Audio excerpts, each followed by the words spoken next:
Hey everyone, welcome back to a new video, and this video is going to be totally for young founders who are trying to build something and are totally confused. They don't know where to focus on and they are totally stuck. So in this video I will talk about 4 pillars of greatness from the book called The Diary of CEO, written by Bartlett, which is one of my favorite book as of now. And the person who wrote this book also run his YouTube channel, which has more than 60 million subscribers, and it's one of my favorite YouTube channel.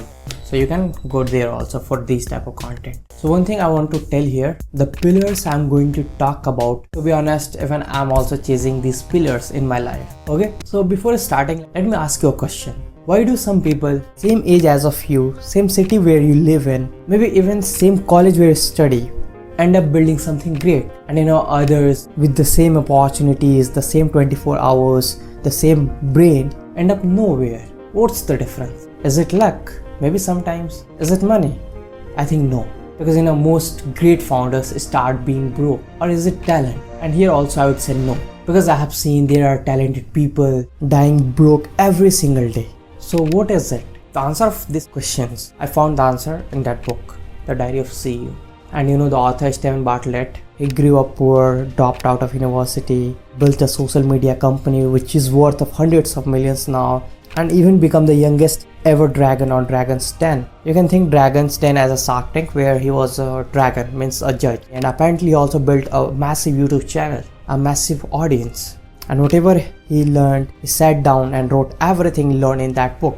And inside this book, he says, greatness is not random. Instead, greatness is built. And it is built exactly on those 4 pillars. So today I'm going to walk you through all those 4 pillars. And as I said earlier, I'm not just talking about these pillars. Even I'm chasing to learn about these 4 pillars. I'm trying to master these 4 pillars in my own life. Because I'm also just a 21-year-old kid. I'm also trying to figure out a bunch of things in my own life. So this video is the map that I'm using for my own life. So make sure to watch this video till the end. Let's start.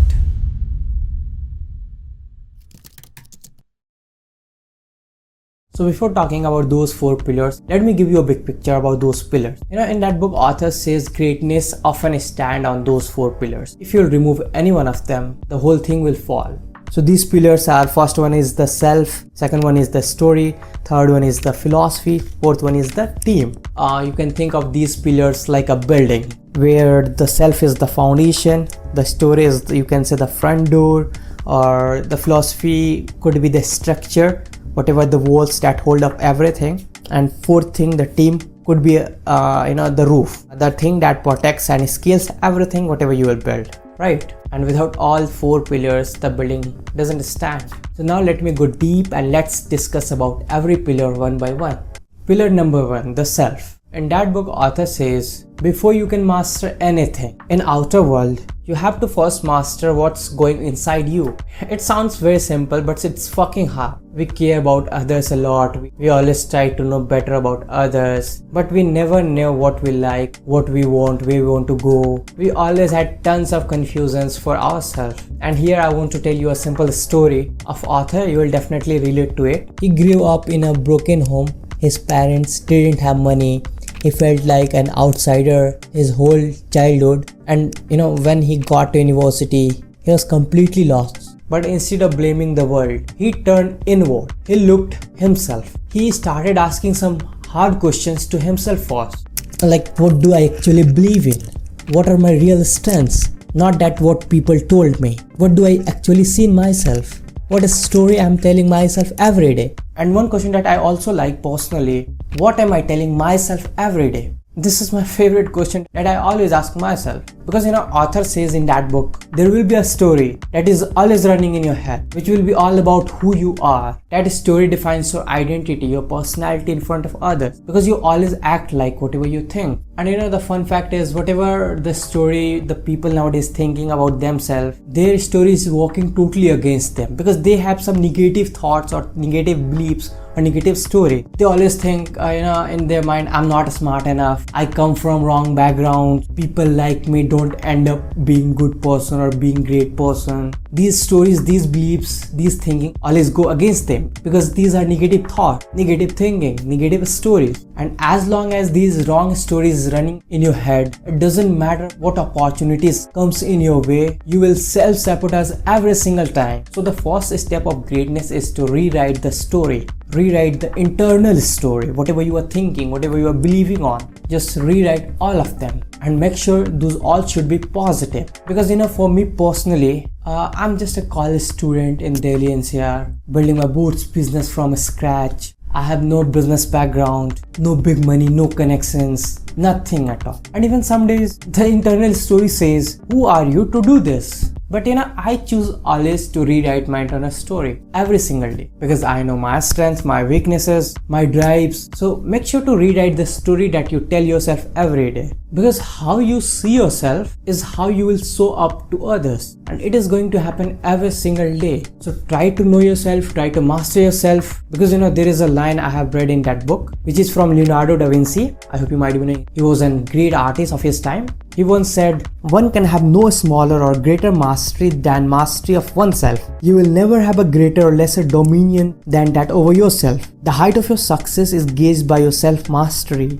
as well as the depth of your failure by your self-abandonment. Those who cannot establish dominion over themselves will have no dominion over others. So in everything, your self-awareness, self-control, self-care, self-conduct, self-esteem and self-story always matters. And I was reading a philosophy of Allama Iqbal. I hope you might have listened about him. He's a philosopher as well as writer, poet. He had done tons of things. So one of his famous philosophy is about Khudi. Khudi means the self, and the whole idea of that philosophy is master yourself. So he says, खुदी को कर इतना बुलंद कि खुदा हर तकदीर से पहले बंदे से खुद पूछे बता तेरी रजा क्या है. It means take yourself on such a height that before every decision, God himself asks to the servant, what's your will? So this is a simple philosophy of Khudi, the oneself. If you want to read, you can refer his philosophy as well. So I hope the idea of this first pillar, you got it. Here at the end of the day, you just have to master yourself.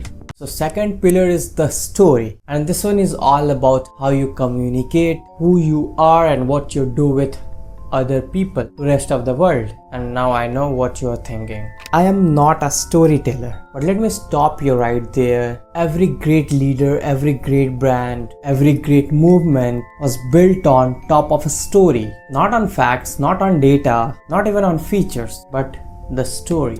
Steve Jobs didn't sell you a phone. He sold you the idea that one device changes everything. Nike doesn't sell you shoes. They sell you the belief that you can do it. Even author Steven himself, he didn't just build a marketing agency. He told the story of a broke kid who dropped out and built something from nothing. That story got him on podcasts, got him to investors, even became a dragon at BBC's Dragon's Den. I hope you might be knowing it's one of popular Shark Tank kind of thing, where some rich investor used to go to fund some startup. So the story was not just a story. Those stories came out as a strategy. And let me tell you some key things that author says in that book about stories. First thing is, people don't remember what you said. They remember how you made them feel. So for you, let's say, what's your story? I'm not talking about your resume. Also, I'm not talking about your qualification. I'm talking about your real story, like where did you come from, what you're trying to build, and why does it matter?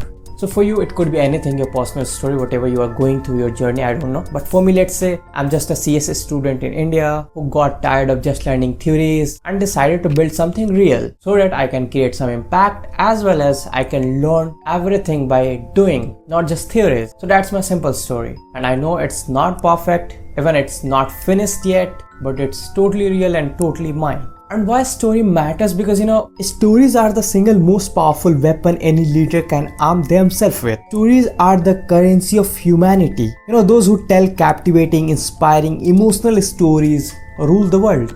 Because the people who listen your stories, and if they connect with it, they could be your potential customers, they could be the part of your community, and even they could be the audience, right? So remember, when you are building something, your story is not just a nice thing to have. Instead, your story is the most powerful business tool. So try to know you about authentic stories and try to be a good storyteller, because if you are building some brand, it needs a lot. And you are not doing first time. Every big brand, big companies has some stories. That's why you connect with with them. And even for your brand, the story is must. Pillar third, the philosophy. And this is the one most people completely skip. Because in businesses, mostly people focuses on strategies, tactics, blah blah blah. But the main thing, your philosophy, your belief that you holds matters a lot. Because whatever you have been fed from your childhood, whatever you have been taught by your surroundings, your society, you will need to question all of them whenever you are building something. And this often refer as first principle thinking. I hope you might have listened. Elon Musk promote it a lot, where we need to think from scratch in spite of caring whatever other people have said. Before building anything great, you need to ask everything whatever you believes on. Because an individual's personal philosophies are the single biggest predictors of how they will behave now and in the future. If you know someone's philosophy or beliefs, you can accurately forecast how they will behave in any situation. So you need to ask yourself first, what do I actually believe in? What are the principles I will never compromise on? What guides me when I don't know what to do? If you'll answer these questions, that's your philosophy, that's your belief. It will help you a lot in critical thinking and decision making. Because in this world, if you'll believe on others' philosophy, other decisions, most probably you will end up being wrong. Because the way you know yourself, nobody knows. And most of the time as a founder, you have to take the decision. So before taking every decision, you need to ask yourself from every perspective. And that perspective comes with your beliefs, your philosophies. Even one thing author says in that book, your philosophy is the operating system of your life. Think of it as like your phone's operating system. There we have already installed Android or iOS. We never change that. But app changes, trends changes, but the operating system never changes. That stays forever. So your beliefs and philosophies are like that operating system.